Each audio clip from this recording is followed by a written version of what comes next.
پیدائش النبی محمد صلی اللہ علیہ وآلہ وسلم کوئی معمولی واقعہ نہیں تھا۔ یہ تمام مسلمانوں کے لیے سب سے بڑی نعمت اور احسان تھا۔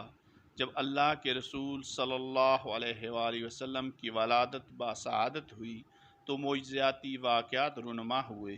یہ وہ چیزیں تھیں جن کے بارے میں پہلے کبھی کسی نے سوچا نہ ہی تجربہ کیا تھا۔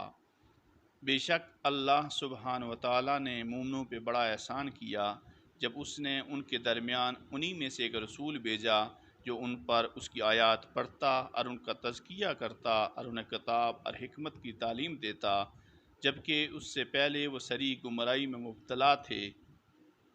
تام نبی اکرم صلی اللہ علیہ وسلم کی ولادت کے قریب ایک روایت ہے کہ فارس کے بادشاہ کسریٰ کے محل کی 14 بالکونیاں جادوئی طور پر گر گئیں۔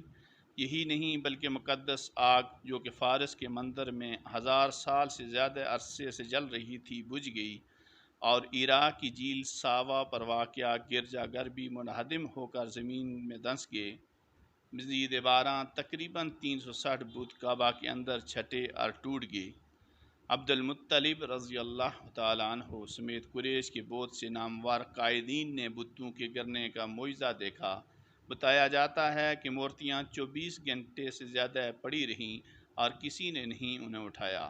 نبی کریم صلی اللہ علیہ وسلم نے اپنی ولادت کے معجزے کی روشنی میں فرمایا کہ میں اپنے والد ابراہیم علیہ السلام کی دعا کا نتیجہ ہوں اور حضرت عیسیٰ علیہ السلام کی بشارت، اور میری ماں جب اس نے مجھے جنا تو دیکھا اس نے کہ ایک روشنی نکلی جس نے شام کے محلات کو روشن کر دیا۔